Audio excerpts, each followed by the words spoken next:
Boa noite, boa tarde, né? 6 horas da tarde é difícil, né? Se a gente dá boa tarde, boa noite, está claro aqui ainda. Então, boa tarde ou boa noite. Hoje tem o meu neto andando pela casa aqui. Se você ouvir uma criança, chama-se Jorge. Então, um convidado ilustre para participar da nossa live. E barulho de fora também, mas é isso, estamos em casa, né? Então a gente convive com tudo isso, a alegria do Jorginho e o incômodo de uma serra elétrica lá fora, ou alguém, sei lá o que está fazendo lá, cortando, aparando o jardim. Enfim, mas estamos aqui mais uma vez. Eu tenho aguardado esse momento com uma certa expectativa, um certo entusiasmo da gente poder interagir um pouco mais, conversar um pouco mais e também falar algumas coisas que eu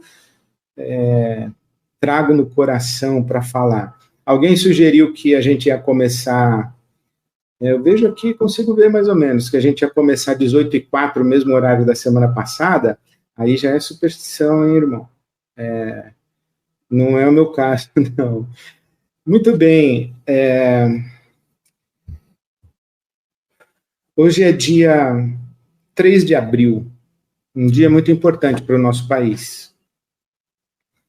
60 anos atrás, na madrugada do dia 2 de abril de 1964, o presidente João Goulart foi destituído por um golpe militar. Então, estamos no dia de lembrarmos, não é uma data comemorativa, aniversário do golpe, não estamos comemorando o golpe, não dá para comemorar golpe.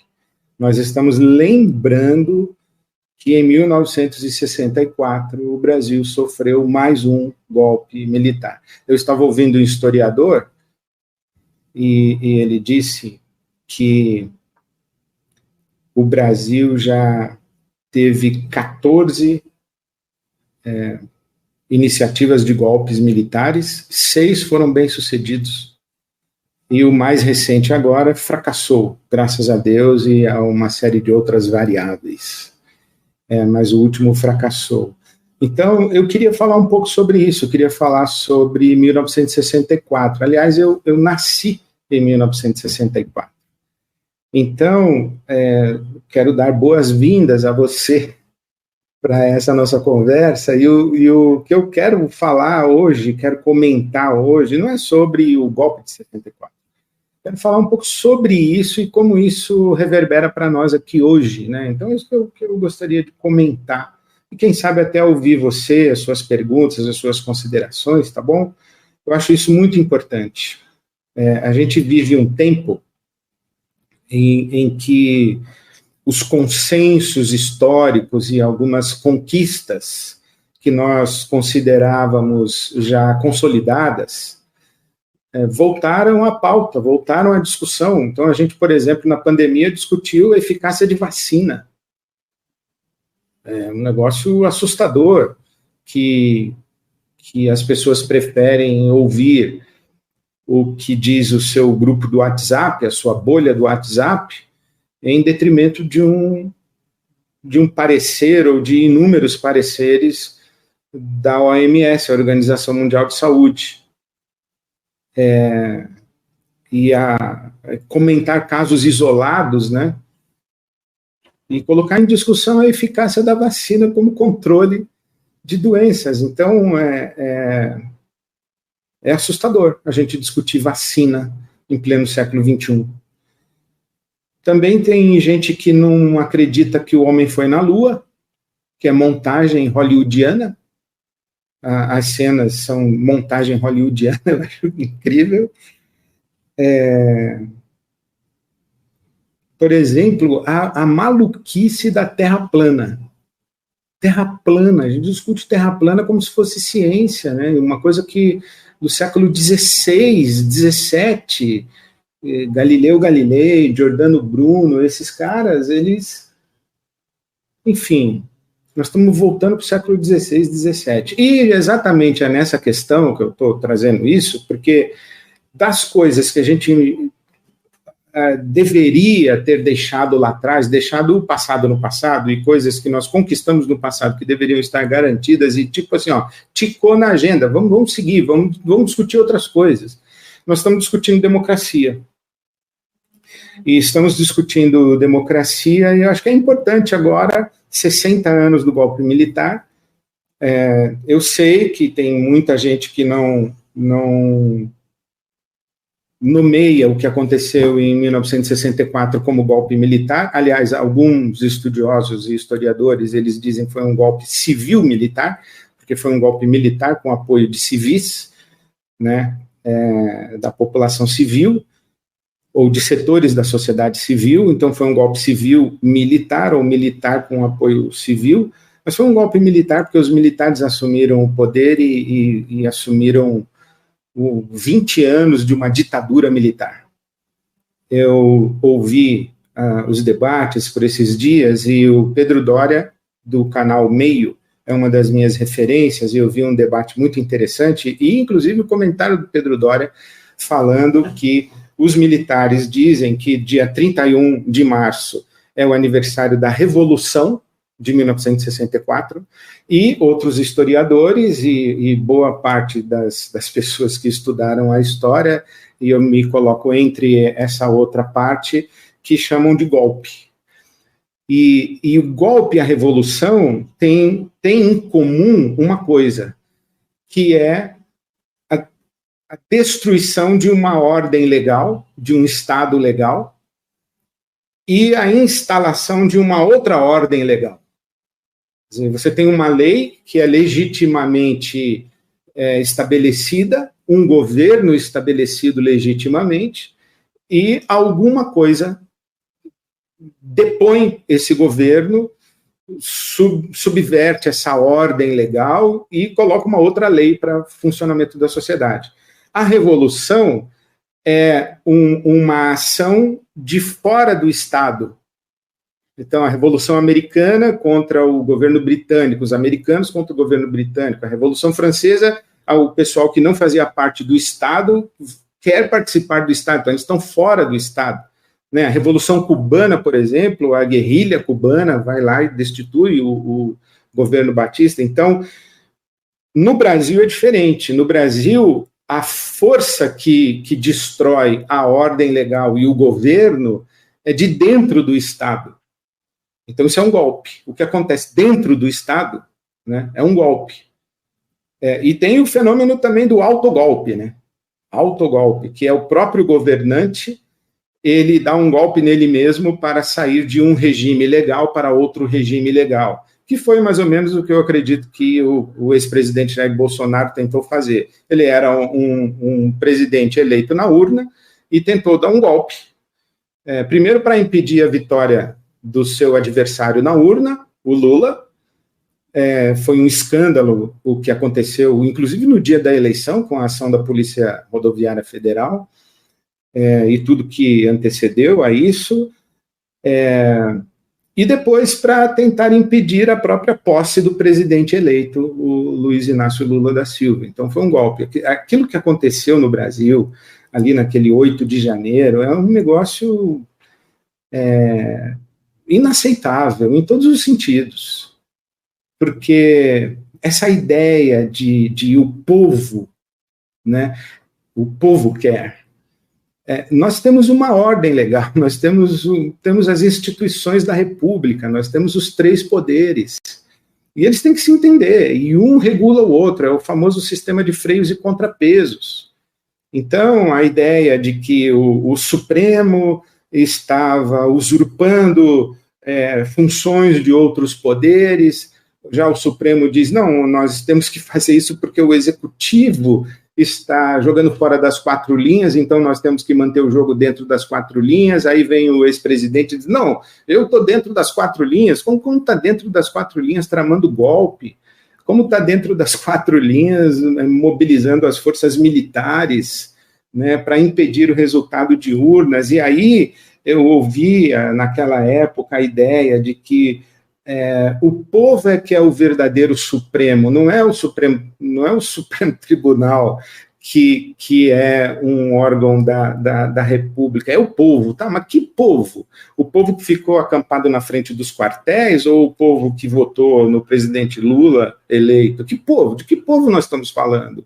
Ah, o povo é manipulado, tá? Então quer dizer que quando você não concorda comigo, eu fui manipulado e você está certo e eu fui manipulado. E quando eu ganho a eleição, então eu manipulei para ganhar a eleição e você diz que a urna foi fraudada. Ou ao contrário, né, quando eu perco, eu digo que você manipulou, que você comprou a imprensa, que, enfim, esse debate é um debate desde sempre e bem-vindo ao jogo da democracia, com bandidos e mocinhos, com forças e interesses os mais diversos, cada um puxando para um lado, cada um defendendo o seu, e é justamente porque a sociedade é livre para que cada um defenda o seu interesse que nós fazemos esse sistema de freios e contrapesos. E quando a gente quer estabelecer, como está na discussão de quem foi para a rua pedir intervenção militar e retorno da ditadura, que absurdo um negócio desse, pedir retorno de ditadura no Brasil. O pessoal fala assim, não teve ditadura, nós queremos a volta dos militares. Isso é um absurdo, porque é colocar alguma coisa acima dos três poderes. O famoso debate sobre órgão moderador ou poder moderador. As Forças Armadas são poder moderador da República. Isso aqui é um negócio que se arrasta na nossa história, porque foram os militares que foram protagonistas da proclamação da República, eles se acham que são donos da República. E assim, nós somos os donos da República e vocês governam aí porque a gente deixa. Porque quando a gente achar que está muito bagunçado, ou que está afetando ou colocando em risco a segurança nacional, a gente entra aí e assume de novo. Né? E enquanto a gente não resolver isso, que não existe órgão moderador da República, não existe nenhum poder acima dos três poderes, o executivo, legislativo e judiciário. Não tem um poder acima disso. E nós temos que conviver com essa realidade, porque pedir uma intervenção militar, como aconteceu em 1964, cassação de mandatos, suspensão de habeas corpus. Sabe o que é suspender habeas corpus, que o ato institucional número 5 fez? Suspender habeas corpus é o seguinte: se eu sou preso e eu acredito e tenho argumento jurídico para dizer que a minha prisão implica um abuso de poder, eu reivindico responder na justiça ou responder ao processo em liberdade, ser posto em liberdade para... E isso é uma conquista, responder em liberdade. Aliás, um parêntese, eu fiz comentários a semana passada sobre o Daniel Alves, que está respondendo em liberdade. Ele pagou uma fiança não para que ele seja liberado da sua pena. Ele pagou uma fiança para responder em liberdade. Se ele for condenado, ou se for novamente condenado às apelações que ele está fazendo, ele vai voltar para a prisão, mas ele está respondendo em liberdade. E aí a gente diz assim, isso é um absurdo. Então, fui esclarecido também pelas pessoas que me mandaram mensagens, juristas e tudo mais. A gente cancela o do Daniel Alves, e aí amanhã vão cancelar o nosso. A gente cancela de alguém que a gente observa como culpado, porque quando você tira o direito de um culpado, você está também tirando o direito de um inocente. Então, existe um ordenamento jurídico que tem que ser observado, e o ordenamento jurídico tem que ser observado quando a gente gosta e quando a gente não gosta. É um ordenamento jurídico. Então, vamos lá e muda o ordenamento jurídico, mas enquanto ele existe, tem que ser observado. Então, suspensão de habeas corpus, decretação de estado de sítio. Decretação de estado de sítio é o seguinte: o executivo ganha a prerrogativa de ter as suas decisões e deliberações cumpridas em caráter imediato, isto é, não tem Congresso, não tem STF, não tem Senado, não tem nada. O Executivo mandou, cumpra-se, isso é estado de sítio. E por que isso daí? Porque estamos numa situação de emergência. Por exemplo, em caso de guerra, a gente vai ter estado de sítio, mas estado de sítio porque tem manifestação na rua e a gente fala de inimigo interno. Aliás, eu nunca entendi muito esse negócio de inimigo interno, porque se eu sou brasileiro e você também é brasileiro e você quer uma ideia e eu quero outra, a gente debate na arena pública. Eu não posso chamar você de inimigo interno. Você é um brasileiro, tem direito de levar o seu país para onde você acha que ele deve ir. E deve ir ao debate público e deve mobilizar as forças civis da sociedade para que a gente, num regime democrático, faça a coisa acontecer. Bom, o que eu acho bastante interessante é que nessa discussão toda e nessa briga toda, eu sempre achei que democracia era um negócio que estava fora de discussão, mas eu percebo que não, era ingenuidade minha.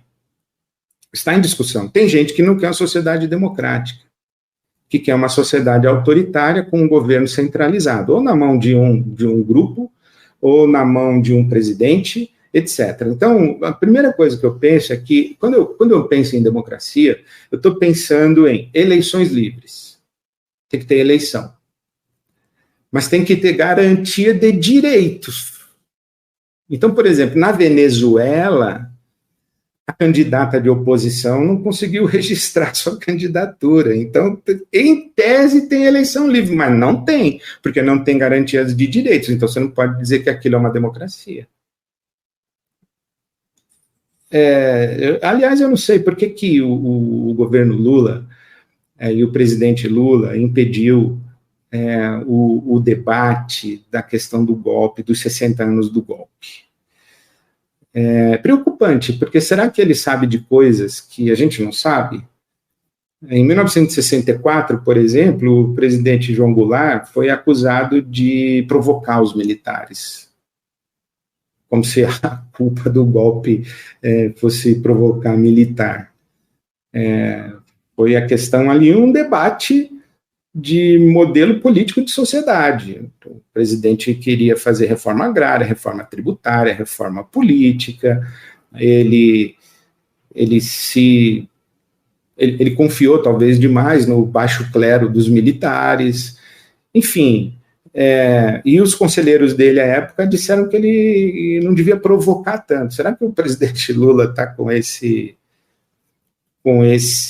essa memória de 1964, e será que o susto de 8 de janeiro, ou do que nós vivemos agora no governo Bolsonaro, é suficientemente grande para que o presidente Lula tenha cautela no tratamento do golpe de 1964? O que está acontecendo no nosso Brasil que nós estamos discutindo democracia? E que nós estamos com dedos para discutir democracia? Por que a gente não tem um museu da ditadura ainda no Brasil? Eu fui para o Chile, por exemplo, tem um museu da ditadura no Chile. E aí, quando eu volto do Chile, eu achei muito interessante isso, porque em 2018 eu fiz comentários do púlpito da minha igreja e eu fui acusado de ter feito política do púlpito da minha igreja. Eu não acho que eu fiz política do púlpito da minha igreja, porque o que aconteceu ali em 2018 foi que o Chile teve um ministro da Cultura nomeado num dia. No dia seguinte, ele foi fazer a abertura solene de um evento do Ministério da Cultura e ele comentou que a ditadura chilena não tinha sido tão dura, tinha sido branda, a famosa dita branda. No terceiro dia, ele foi exonerado da sua função. Quer dizer, o Chile, aqui do lado, eles disseram, olha, não é possível que um ministro de Estado coloque em questão o terror, o horror, o inominável da ditadura chilena, de Pinochet. Foi destituído da função, foi exonerado da função. E aí eu chego no Brasil, nós temos um candidato a presidente da República que diz que a ditadura matou pouco, devia ter matado uns 30 mil. E essa pessoa que vota o impeachment da ex-presidente Dilma Rousseff, da presidente Dilma Rousseff, em homenagem a Ustra, um torturador uma figura nefasta da ditadura militar no Brasil, num plenário do Congresso ele pronuncia que está homenageando o Ustra, e ele não apenas não tem o seu mandato cassado, como ele é candidato à presidência da República, apoiado por pastores e igrejas evangélicas. Eu fiquei horrorizado com isso, eu não estava fazendo política. O PT era o responsável pela maior corrupção do Brasil. Beleza, vota no Amoedo, vota na Marina, vota sei lá em quem, vota no Dória, vota sei lá em quem. Mas no Bolsonaro ele não devia estar nem concorrendo. E assim, não é novidade nenhuma e nem surpresa nenhuma que o ex-presidente Bolsonaro quis dar um golpe. Porque ele é isso. Eu me lembro que na época do governo Bolsonaro tinha uma charge do Bolsonaro tirando uma máscara e debaixo da máscara era o cara dele mesmo. Quer dizer, ele sempre foi honesto nas coisas que ele fala, nas coisas que ele pensa, nas coisas que ele diz, nas coisas que ele defende. Então, quem se assustou que ele tentou dar golpes, ele vinha dizendo desde antes. Então, uma ditadura é uma subversão completa das nossas liberdades. Então, você não tem eleição livre, você não tem direitos garantidos, você não tem direito, por exemplo, liberdade de imprensa. Eu, por exemplo, numa ditadura, eu não poderia estar fazendo essa live, eu não poderia estar falando o que eu estou falando. Não tem liberdade de expressão, você não tem liberdade de ir e vir, você não tem liberdade de crença, você é inimigo interno, porque a sua ideia é outra, né? Então, uma ditadura é um regime totalitário, que não tem eleição, liberdade, garantia de direitos, e alguém vem dizer que quer de volta esse negócio? Em nome do quê? Eu sei em nome do quê. Pelo menos tem uma intuição, pelo menos tem uma coisa que eu penso, que em nome do que alguém vai para a rua hoje, né, em pleno século XXI do Brasil, 60 anos depois do que nós vivemos, os chamados 20 anos de chumbo, de 1964 a 1985, os anos de chumbo, com muita gente morta, desaparecida, com tortura explícita e documentada, está tudo aí para quem quiser estudar o que foram os 20 anos de ditadura militar no Brasil. Então, o que alguém vem para a rua hoje pedir esse negócio? É porque está acreditando que os militares vão acabar com a corrupção. A corrupção não é um privilégio de partido de esquerda, partido popular, nem de partido de direita. Isso que é uma coisa mais corrupta do que a direita política brasileira. Isso que é um negócio mais corrupto do que esse tal centrão. E isso vai dizer que, assim, corrupção é um problema humano. E não importa se o sujeito é pastor, general, se ele é juiz federal, se ele é deputado, se ele é presidente, não importa se ele é padre, se ele é bispo, é humano em todas as áreas. Então, você acreditar que existe um grupo humano que consegue ser íntegro no exercício do poder, você é muito ingênuo. E é por isso que tem que ter democracia. É isso que fez o filósofo Niebuhr. Ele disse que a bondade do homem faz a democracia possível. A maldade do homem faz a democracia necessária. Alternância de poder, eleições livres, sistemas de freio e contrapeso, debate. Isso que aconteceu no Brasil é horroroso, do presidente Lula ser preso, depois ele ser solto, agora é o Moro que está sendo julgado e etc. É horroroso, mas é isso. É melhor isso do que uma ditadura em que o presidente Lula não teria sido preso, ele teria sido morto. Não teria sido preso, teria sido morto. E o Moro também não teria sido preso, teria sido morto. Então é melhor uma ditadura, é melhor uma democracia do que uma ditadura. Então, acreditar que tem um grupo de elite moral que vai resolver o problema da corrupção do Brasil e a gente entrega o poder para eles, isso não existe. Eu não acredito nisso. Nem à direita, nem à esquerda, nem ao centro, e muito menos. Muito pelo contrário. Agora, acreditar, por exemplo, que o Brasil está uma bagunça moral e que as forças militares vão colocar em ordem a bagunça moral do Brasil, que é um debate da pauta de costumes, é um debate sobre aborto, direitos LGBTQIA+, o papel da mulher na sociedade, é um debate sobre racismo, sobre reparação dos 300 anos de escravidão. É um debate em que algumas pessoas dizem assim, olha, o Brasil está uma bagunça moral, como se naquela época, em que tinha escravo, que tinha o preto só trabalhando em atividade profissional subalterna, não tinha preto na universidade, não tinha negro doutor. Naquela época que não tinha isso, naquela época que a sua avó e a sua bisavó era dependente econômica do seu avô e do seu bisavô, seu avô e seu bisavô frequentando prostíbulo e a sua avó resignada em casa, naquela época estava em ordem, naquela época a sociedade estava estruturada. Naquela época em que criança não tinha expressão, porque o pai olhava e a criança se borrava de medo, não tinha diálogo, não tinha o que a gente chama hoje de confronto ou desrespeito à autoridade, pode ter outro nome. Pode ter respeito à alteridade, pode ter o nome de respeito à autonomia, pode ter respeito, simplesmente o nome de respeito. É claro, se você pegar os abusos, se você pegar os extremos, você vai ganhar qualquer discussão se você usar os extremos. Vamos aqui para o centro. Vamos aqui para uma família em que a autoridade do papai e da mamãe é questionada pelos filhos adolescentes. Não é desrespeitada, é questionada. Vamos para uma sociedade em que não existe autoridade absoluta, inquestionável, infalível. Isso é uma bagunça. Não, não é uma bagunça. É uma outra forma de ver. Então, quando as pessoas dizem assim, os militares vão pôr ordem, você pegar crianças de 13, 14 anos nas escolas militares, fazendo ordem unida, marchando, aquele negócio ali, uma lobotomização, sei lá o que é isso.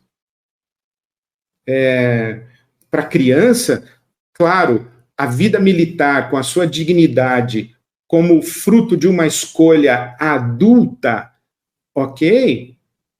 É razoável e necessário, elogiável de homens e mulheres que dedicam a sua vida a cumprir um papel digno nas forças militares, inclusive cuidam da minha própria segurança, da minha família, da minha cidade. Não estou colocando isso em discussão. Agora, só estou dizendo que transpor a ordem militar dentro da hierarquia militar, da lógica militar de ordem para uma sociedade civil, isso daí é uma violência às liberdades, às consciências e às alteridades. Não é ordem, é abuso, é controle. Não funciona. O tempo do autoritarismo passou. E tem gente que não gosta disso, não gosta de ir para o debate, não gosta de ir para o confronto, não gosta de ser contrariado, não gosta de ser voto vencido. Então, tem uma índole autoritária e vai querer uma sociedade organizada de maneira autoritária. Não é sem razão que um monte de pastor, apóstolo, bispo, tanto da Igreja Católica, porque o movimento católico conservador e fundamentalista e reacionário é gigante, e também evangélico, esses pastores, apóstolos, tudo cabeça autoritária. Você vai na igreja deles, eles são tratados como senhores, como ídolos, claro, eles são autoritários, eles se veem numa liderança autoritária, eles acreditam que existe gente que é mais capaz de governar do que outra. E eles querem isso, essa ordem imposta pela autoridade, e com mandato divino ainda por cima. Esse negócio é um absurdo. Então, acreditar que a gente vai sair da corrupção, vai entrar em ordem com ditadura militar é muita ingenuidade. É muita ingenuidade. Vamos preferir essa nossa democracia liberal com todas as suas dificuldades, com todas as suas sombras, com todas as suas imperfeições, porque a gente garante os nossos direitos, as nossas liberdades, e a gente vai julgando na urna e vai se educando, a gente vai se lapidando, a gente vai se esclarecendo e vai tentando construir uma outra sociedade aí. Eu queria comentar mais uma coisa que eu acho que eu esqueci. Segue a missa aí, então. Era isso, acho que eu já falei bastante sobre ditadura. Eu acho mesmo que a gente tem que ter uma sociedade livre e democrática, e eu acho um absurdo a gente estar discutindo democracia hoje no Brasil. Então, viva a liberdade, viva a democracia, viva uma sociedade de direitos, especialmente os direitos das minorias e dos vulneráveis, porque quem é maioria e é forte, e é poderoso economicamente, socialmente, consegue se defender, né? O rico consegue se defender. Esse rapaz aí que veio em alta velocidade na sua Porsche e causou um acidente, matou o motorista do aplicativo, saiu pela porta da frente da delegacia. Então, rico no Brasil se cuida, compra e vende. Agora, pobre, vulnerável, esses precisam ter seus direitos garantidos. Eu infelizmente não me recordo o nome, mas eu até acredito que esteja preso ainda aquele rapaz no Rio de Janeiro que foi preso com uma garrafa de pinho-sol, que ele comprou, roubou, sei lá o que ele fez, uma garrafa de pinho-sol. Rafael Braga, uma garrafa de pinho-sol. Quer dizer, o sujeito mata um outro no trânsito e sai pela porta da frente da delegacia. O outro pega uma garrafa de pinho-sol, deve estar preso até hoje. Quer dizer, é um absurdo. Então, eu quero uma sociedade livre, democrática e de garantia de direitos, especialmente para os pobres e mais vulneráveis, e vou ficar desse lado da história até quanto eu conseguir. Ligiane, boa noite, Ligiane. Tenho medo das próximas eleições para presidente. Eu também tenho, do acirramento e da violência e da hostilidade do debate público, mas também eu tenho dificuldades com a eleição desse ano aí que a gente vai ter. Já estamos no fervo da eleição, né? Mas sim, eu acho que nós temos que nos posicionar nos universos e horizontes da nossa influência para participarmos do jogo de cidadania da nossa nação, do nosso Brasil. Marcelo Pereira, pior é ver cristão defendendo a tortura e a matança da polícia de Tarcísio. A violência justificada, né? Essa ideia de que tem ser humano desqualificado e que a gente vai matar indistintamente, efeito colateral, fazer a faxina da sociedade, vou limpar essa sociedade onde a sujeira e o que é chamado de lixo é um ser humano. Então, isso é uma sociedade bárbara, né? Isso é uma sociedade que está fora dos horizontes da civilidade. Cleverton, boa noite, Cleverton, obrigado pelo seu comentário. Pastor, como o senhor enxerga... Ih, passou. Consegue voltar? Não. Tá bom. Cleverton, já te acho de novo, tomara. Dan, gay cristão, olha aí, hein? Liberdade não é absoluta, mas, acima de tudo, o autoritarismo não pode ser nosso foco como cristão. É isso aí, não existe liberdade absoluta. Inclusive, não existe nem livre-arbítrio. A gente fala, o livre-arbítrio. Não existe livre-arbítrio. Você já nasceu brasileiro, você já nasceu num corpo de homem, você já nasceu mulher, você já nasceu no século XXI. Então, tem um monte de coisa que já interferiu na sua liberdade. Você já está limitado e você já está condicionado. Então, liberdade não é absoluto, livre-arbítrio não existe. A gente tem arbítrio, isso a gente tem. E a gente tem responsabilidade pelas nossas decisões, e as nossas decisões, elas são tomadas de maneira responsável no horizonte de possibilidades que a gente tem, o quanto eu tenho de conhecimento, o quanto eu tenho de relações e de acesso a recursos para minha informação, quanto eu tenho de apoio para tomar as minhas decisões, o quanto eu tenho de apoio, inclusive, para o dia seguinte das minhas decisões, e isso a gente tem arbítrio, mas liberdade realmente não é não. Agora, e o autoritarismo também nunca foi saída para lugar nenhum e para nada, né? E, aliás, queria dizer, olha, não estou falando de autoritarismo de direita, não estou criticando só essa última tentativa de golpe do bolsonarismo e do governo Bolsonaro e o golpe de 1964 dos militares. Eu acho que Cuba é um regime autoritário, Venezuela é um regime autoritário, Nicarágua é um regime autoritário, tudo de esquerda. Ditadura é ditadura, não interessa se é de direita ou de esquerda. Ditadura é ditadura e vai ser, para mim, vai ser sempre nefasta. Sempre nefasta. Pastor, como o senhor enxerga o apoio de parte da igreja aos golpes de estados ou suas tentativas? Cleverton, estamos aqui de volta. Cleverton, eu enxergo, eu falei sobre isso agora. Eu acho inadmissível. Eu acho inadmissível que a igreja não esteja do lado mais fraco. E basta a gente ver quem está pedindo golpe, né? Se não é. Aliás, eu quero responder essa pergunta aí citando Martin Luther King Jr. O Martin Luther King diz o seguinte, que ninguém abre mão do poder. O poder é sempre conquistado. Ninguém entrega poder para ninguém. Ah, eu estou cansado de ser presidente, assume aí você. Não, não tem isso. Quem está no poder quer sempre se perpetuar no poder.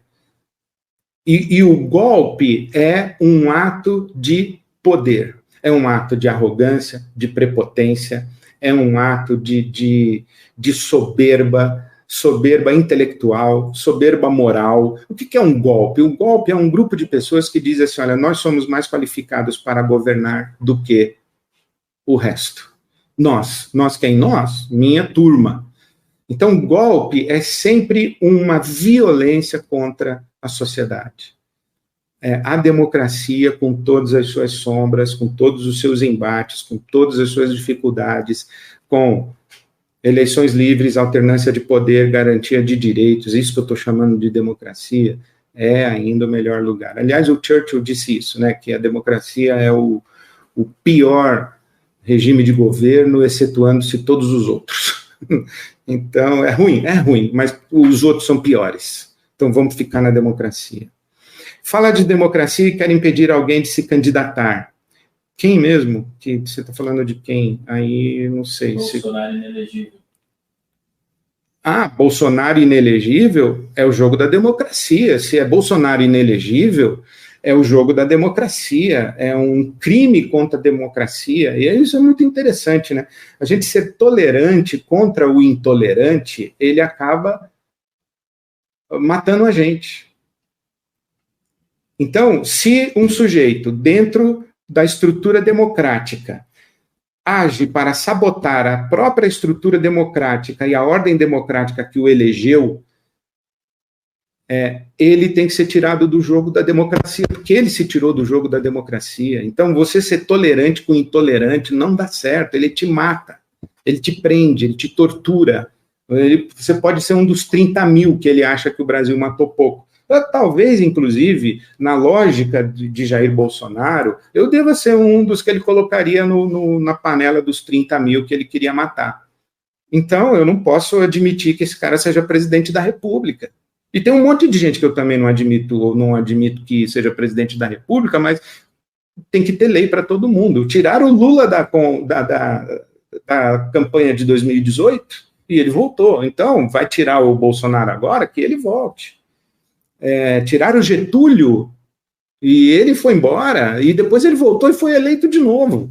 Inclusive, os historiadores dizem que o que o João Goulart queria era repetir o fenômeno histórico de Getúlio Vargas, que ele foi para o Rio Grande do Sul, ficar isolado, na expectativa de que a deposição do seu governo pelos militares em 64 duraria pouco tempo e que ele voltaria com popularidade e seria eleito novamente. Tem gente que diz isso. Então, se o Bolsonaro vai sair, que saia e que volte, mas que tem que preservar a ordem legal, tem que preservar. Para mim, sujeito que luta contra, que sabota a democracia, é um criminoso, e isso é Constituição, não sou eu que estou falando, não, é a nossa regra do jogo democrático. PCS, boa noite. Por outro lado, se tem alguma coisa boa no bolsonarismo é que caíram as máscaras dos pseudopastores. Malafaia, pastor Cláudio, Rinaldo. Eu acho que as crises e que os momentos de conflito explícito e de polarização faz cair máscara de todo mundo. Por exemplo, a minha caiu também. Eu sempre fui um cara conciliador, eu sempre evitei falar de política porque eu achava que não era o meu campo, eu sempre cuidei mais da minha igreja, eu tive meus amigos que foram sempre mais militantes do que eu, só que chegou um momento em que eu falei, eu tenho que participar disso, eu tenho uma responsabilidade como cidadão, como liderança religiosa no Brasil, como pastor evangélico, eu tenho que falar o que eu penso, com respeito, mas eu tenho que falar o que eu penso. Então alguém vai dizer assim, caiu a máscara do Silas Malafaia, mas caiu do Ed também, ok. Quando a luz acende, ou você se posiciona, ou você fica esperando para ver para onde a sociedade vai andar, para depois que a sociedade andou, você se posicionar convenientemente, né? Então, sei lá. Mas é isso aí, na hora do conflito, a gente assume posição. E eu acho que eles têm o direito de assumir a posição deles. Everton, tenho 15 anos, eu vou votar, irei votar em 2026. Meus pais são extremamente conservadores, mas eu não sou ou não sei ainda, tenho medo. Estude, Everton, vai ler. Sabe, eu queria sugerir então para você e para todo mundo que ouve a gente aqui, Por que virei à direita? Luiz Felipe Pondé e João Pereira Coutinho. Eu acho que tem mais um autor, inclusive. Por que virei à direita? E um outro livro que é A Esquerda que Não Teme Dizer Seu Nome, do Vladimir Safatli. Então leia, estude, para você construir o seu entendimento político. Esses dois livros, eu acredito que eles são uma boa introdução para a sua reflexão, para você construir aí uma ideia política.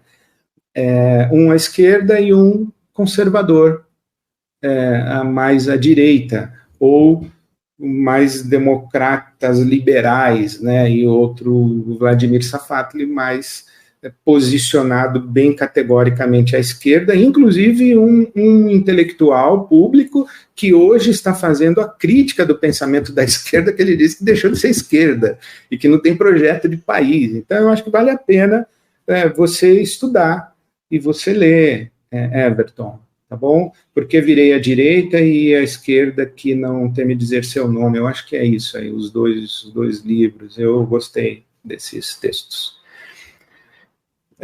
Eduardo Batista, pastor, não sou eleitor do Bolsonaro, mas o que o senhor acha da pauta branca da imprensa quanto ao atual governo? Não tem uma linha de crítica ou apontamentos? Olha, não sei se tem pauta branca da imprensa. Quer dizer, tem, eu acho que tem, sim. Ela está cautelosa.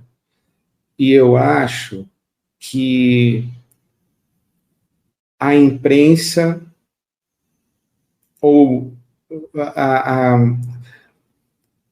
a mídia de massa, né, viu o susto, ou tomou um susto e viu o que nós passamos nesse governo Bolsonaro.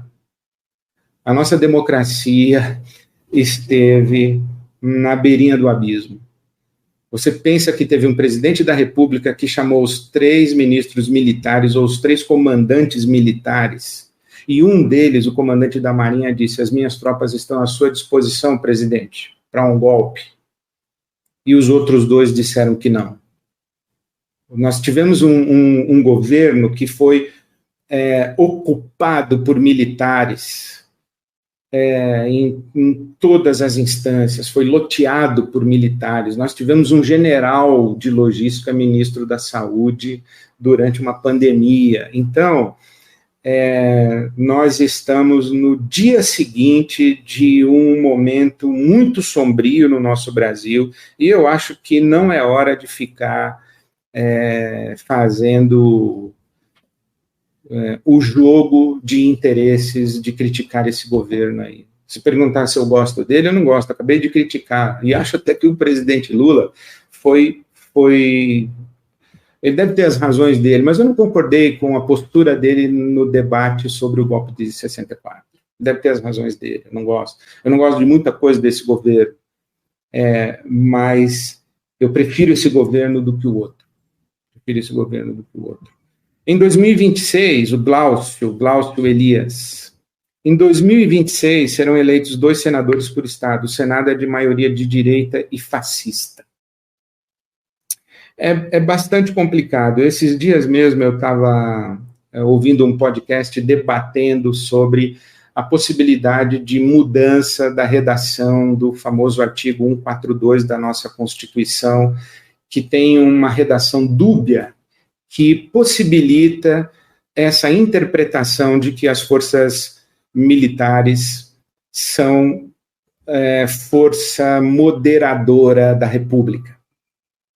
E alguém disse assim, mas é temerário a gente abrir uma mudança de Constituição nesse momento de um Congresso tão conservador e tão corrompido e tão vendido quanto a gente tem hoje. Então, é temerário. Então, tudo é temerário, sim. É bem temerário. Por isso que eu acho que a gente tem que se posicionar, falar, discutir, estudar, esclarecer, debater e buscar melhores caminhos. E que melhores caminhos são esses? Eu insisto no que eu estou chamando de melhores caminhos. Uma sociedade livre, democrática, com eleições livres, alternância de poder, garantia de direitos, especialmente das pessoas mais vulneráveis e mais pobres, das minorias do nosso Brasil e da grande maioria pobre dos nossos irmãos brasileiros. É isso que eu chamo de melhores caminhos. O que é teologia da dominação? Gabriel Ferreira. Gabriel, boa sua pergunta e levantou na rede para eu bater. Eu gravei a semana passada, eu disse aqui que gravaria, que tinha gravado, não sei. Eu gravei e segunda-feira nós vamos colocar à disposição um episódio do meu podcast, o Correlê, sobre teologia do domínio, as origens dessa teologia, as principais afirmações e crenças da teologia do domínio, como ela chega aqui no Brasil e por que ela não tem nada a ver com o evangelho e com o reino de Deus e com a fé cristã e a tradição cristã, especialmente a tradição protestante, tá bom? Então, segunda-feira, Correlê, nas plataformas de áudio, aí está aí a informação para você, o episódio de segunda-feira sobre teologia do domínio, tá bom? Obrigado pela sua pergunta. Aproveitando que eu falei do Correlê, eu quero falar também que estou produzindo e gravando essa produção preliminar do curso que eu vou lançar em maio. Em maio eu vou lançar um curso que vai ser numa plataforma é um curso onde você vai poder acompanhar 4 encontros ao vivo. Então, não é um curso gravado, é um curso como, por exemplo, agora a gente está aqui, então eu vou estar ao vivo, mas vai ser um curso. Vai ser teoria, vai ser conceito, vai ser teologia, vai ser filosofia. E o tema geral do curso é Minhas Crises de Fé.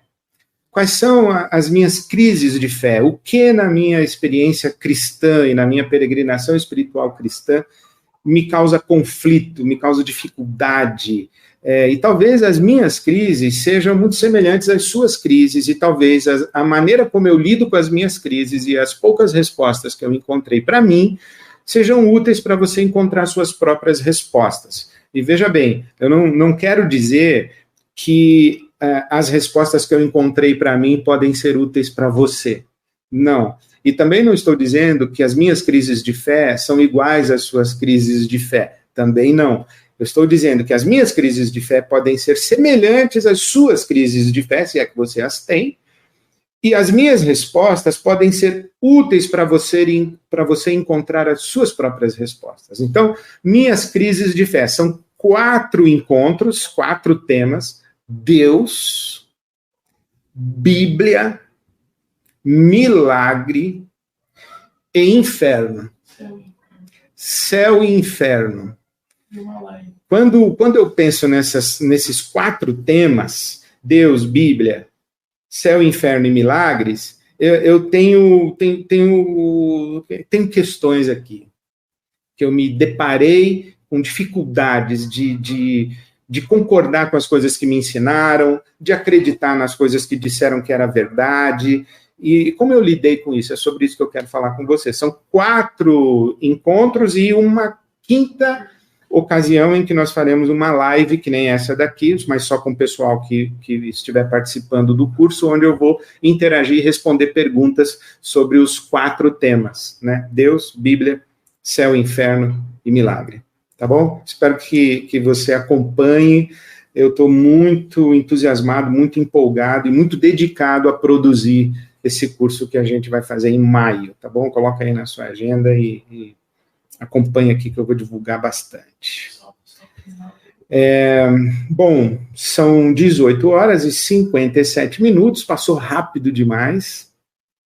E, como você sabe, toda quarta-feira, às 18h, 18h04, 18h07, 18h02, 18h, toda quarta-feira, a gente se encontra aqui. Eu quero agradecer demais que você me ouviu, que você esteve aqui comigo, que você mandou a sua consideração, a sua pergunta, se eu não pude responder, enfim, mas eu estou muito agradecido por ter esse espaço para a gente interagir pelo menos um pouco. E vou fazendo uma coleção e coletânea de perguntas aí que eu não respondi. Quem sabe um dia eu venha com as perguntas antigas que eu não respondi e faço uma live respondendo todas elas, ou grande parte delas, tá bom? Um beijo para você, Deus abençoe sua noite, Deus abençoe você, a sua casa, Deus abençoe esse restante aí da sua semana, e até quarta-feira, se Deus quiser, estaremos aqui juntos. Um beijo.